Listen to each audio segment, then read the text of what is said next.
人们、朋友们，我真的是走投无路了。我负债200万，一定3天没有吃好一顿饭了。老婆走了，女儿也天天不回家，爸爸也躺在病床上。我妈说我不是一个称职的父亲，我该怎么办？不行，天天跟这个出去玩，我不知道怎么办。我从来都没有想过不还钱，我想讲诚信，我想还钱，但是你们冻结我的微，冻结我的支，冻结我的卡，还他妈报我通讯录，搞得人尽皆知，还让我去借钱还债。我就想问一问，你们让我去哪儿借？管谁借？现在就连快递小哥都他妈不愿意配送我的件儿了，我怎么还债啊？大家好，欢迎来到看大陆节目，我是美玲。在当代中国，债务如同一张无形的网，笼罩着无数普通人的生活。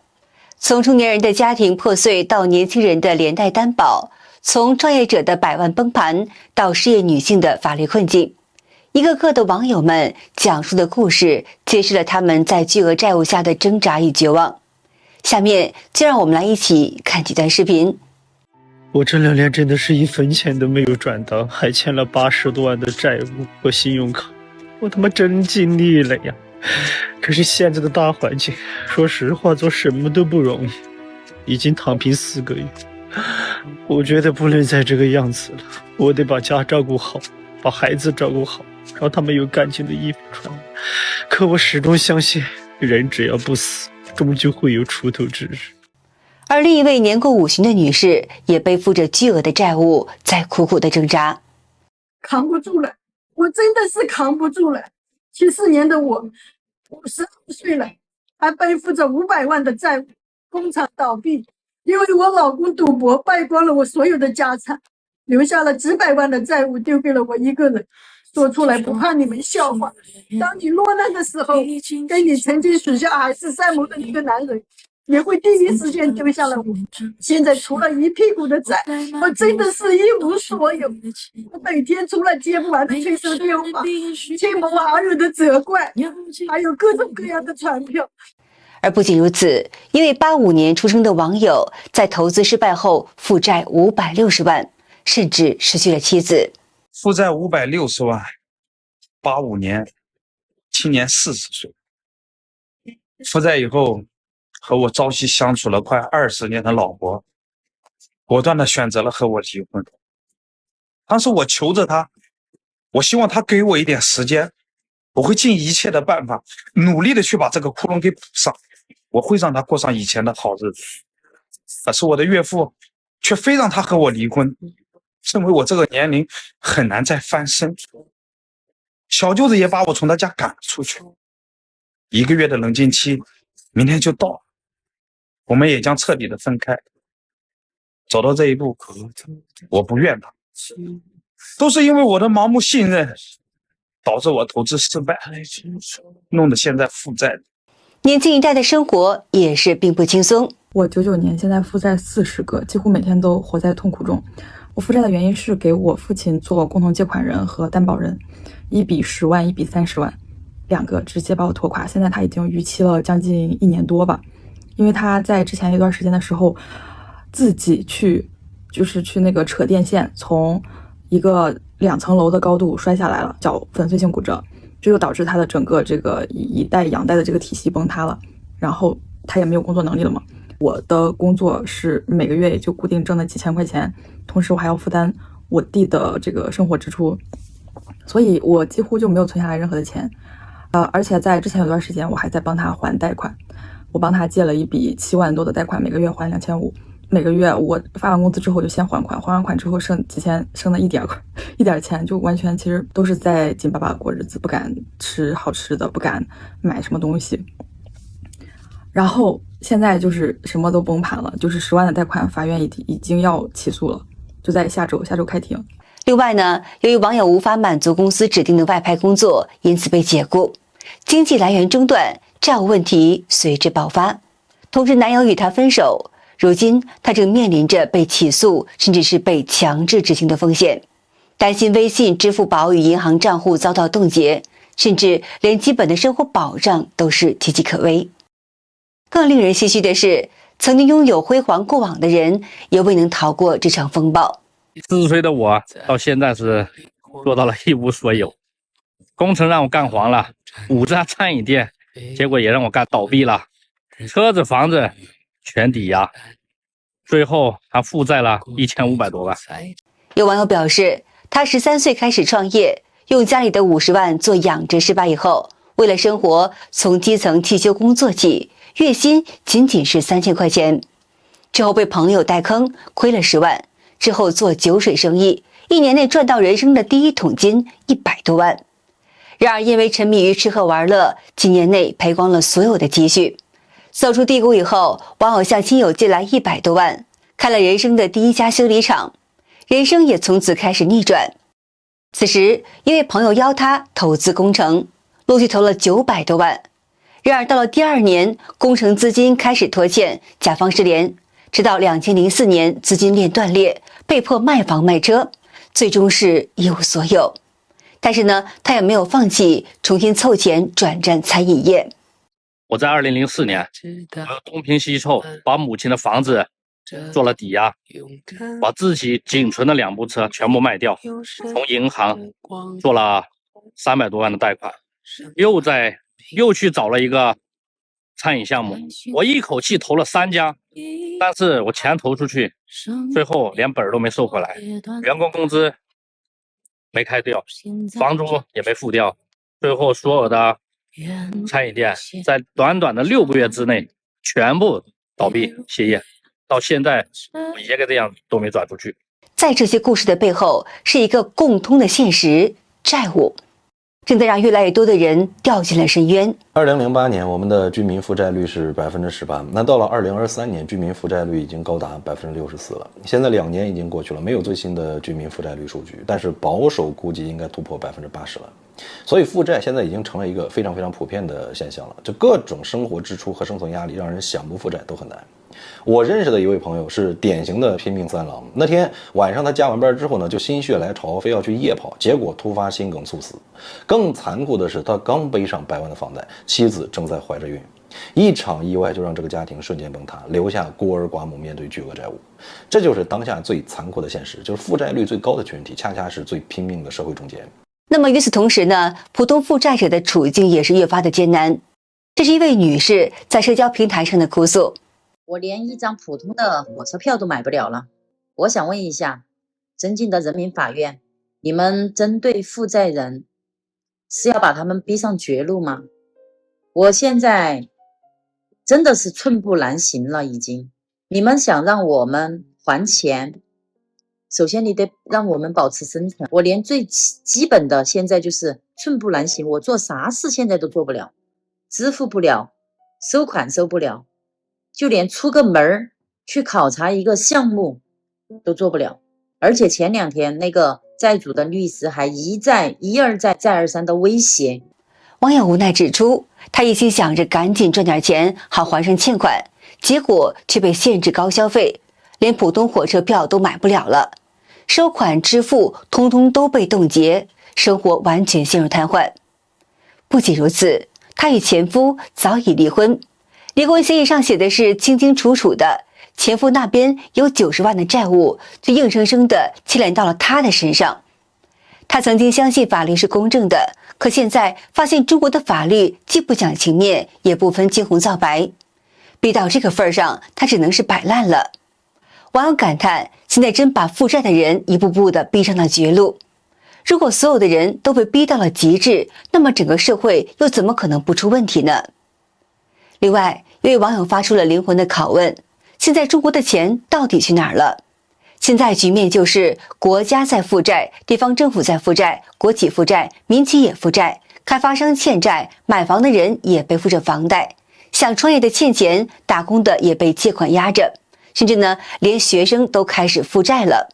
除去还没有成年的孩子和年迈的老人，几乎社会的每一个人都在借钱度日。可问题就是大家都欠钱，那么这些钱流向了哪里呢？总之，钱不可能凭空消失。你看啊，有些人还在买豪宅换豪车，有的人呢还在国外买别墅，有人贪了30个亿，25辆车都拉不完，普通人几万年都花不完。有些人名下啊2000多套房子，就算是一天住一套，要7年才能住得完。光房产证啊就重达108斤，普通人连买菜都不敢这么买呀，怪不得老百姓现在有怨气了。网友直言，20年前一个月工资也许是才1000块，如今涨到了5000，看似是翻了5倍，但生活真的是变轻松了吗？当年1平米的房子是几百块钱，现在连县城稍微好一点的地段都要1万左右，一线城市更是遥不可及。老百姓辛苦一辈子，可能连一个洗手间都买不起。过去2-3块钱就能吃上一碗面，现在20-30块钱也不一定能够吃得饱。工资上涨永远赶不上物价的飞涨，吃穿住行全在涨。当局不断鼓励买房，说买了房才能够结婚，才能让孩子上好学校。于是老百姓掏空了6个钱包，硬撑着上车。结果这2年房价一路下跌，很多人连首付都亏没了。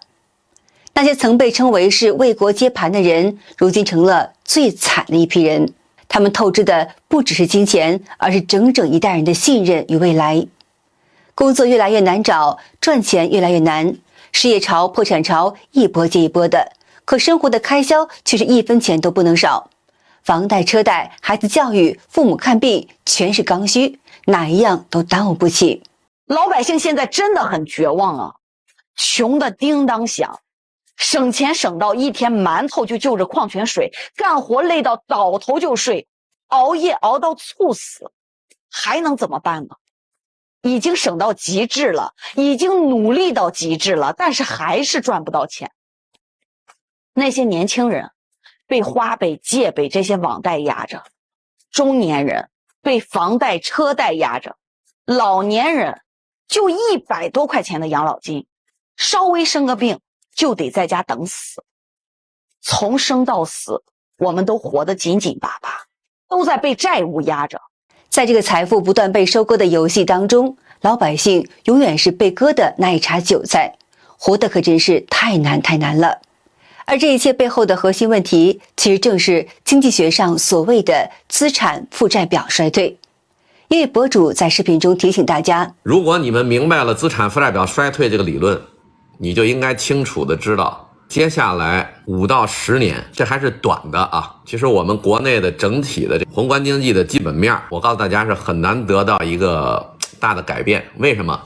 因为接下来这几年，我们几乎是全员要进行资产负债表的修复啊，从 ZF 层面，从企业层面，从个人层面啊，其实都要进行资产负债表的修复。核心其实就2字儿，化债，其实就是降低负债，降低负债占你的总资产的一个比例，知道吧？这位博主指出，要让社会重新焕发生机，首先前提就是整体债务水平必须要回归到一个合理的范围。他提到一个重要的时间节点，2035年。这不仅仅是一个年份，更代表着中国是否有能力跨越中等收入陷阱的关键时刻。博主解释说，所谓的中等收入陷阱，是指一个国家当人均的 GDP 达到约13000美元左右后，经济增长陷入停滞，难以继续提升。目前呢，全球只有少数国家成功跨越了这一阶段。而在过去几年，中国人均 GDP 一直徘徊在12000多美元左右，而且已经连续4年未见增长，甚至出现了小幅的下滑。这一趋势与人民币汇率贬值等因素有关。如果无法突破这一阶段，未来难度将会显著加大，尤其是在快速老龄化和人口负增长的背景之下。正如经济学者李迅雷所说，中国当前正面临着债务周期叠加人口结构恶化的双重的压力，而这种情形在全球范围内尚无前例，因此现实挑战不容低估。另外呢，这一切也深深反映在老百姓与银行的关系上。有网友吐槽，征服了全世界最牛的银行，绝对是我们中国的银行。你去存钱，问你钱是从哪里来的，你去取钱，问你取钱要干啥？拜托，我取的是我自己的钱，好不好？转账取现，动不动就跟你说限额，说好听是为你的财产安全考虑，但你说你买基金或者买理财，就算你买200万，他都能马上给你转。中小微企业去贷款，看人家挣钱了，实际上给人家存钱，看人家生意下滑，出贷比谁跑得都快，去银行办事层层涉考。那么与此同时呢，现实也正在不断揭开表象下的真相，消费降级正在充斥着整个中国社会。果然现在消费降级了，连坐高铁的人都变少了嘛。我记得我以前来坐高铁的时候，不管是周一还是到周末的任何时候，候车大厅里边都是满满当当的都是人。到了节假日的时候，连座位都没有，只能站那个地方候车。但是大家看看现在，所以现在是大家不出行了，还是说出门的时候不坐高铁了？身边很多人为了节省开支，戒掉了不必要的应酬。日用消费品的减半，暂时用不上的东西呢，绝对不买，等等等等。有网友呢纷纷分享了自己的生活，他们说：“我家主打的就是从孩子身上省，我和孩子他爸呢工作压力大，不能再从我们身上省了，要对自己好一点。孩子的兴趣班呢就减了3个，就留1个，少买孩子的衣服和鞋子，有的穿够穿就行。今年的旅行也没带孩子。”也能省点。以前买运动鞋呢，都是去商场买这种名牌之类的。去年开始消费降级，就在微信上呢找个莆田系商，一转眼就买到现在。还有网友说，今年公司大规模裁员降薪，吓得他是半年没打过1次车，出门全靠地铁，哪怕公司聚餐喝醉，也坚持坐地铁回家。不是讲节省，是实在是花不起。还有很多人收费景点不进，要充会员的电影不看，非生活必需品一律不买。不喝奶茶，不坐高铁，不换手机，能省则省。多年前的手机还能用就继续再用。最夸张的是，有的人1天1包烟，现在干脆自己在阳台上种烟叶，晒干切丝，自己卷着烟，100多块钱够抽1整年的。不是大家不想享受，是实在是承受不起。消费降级正在成为这个时代普通人的集体写照。好的，今天就和大家聊到这儿了，请您记得点赞、订阅、留言，并且分享给您的朋友们。感谢您的支持，我是美玲，我们下期节目再见。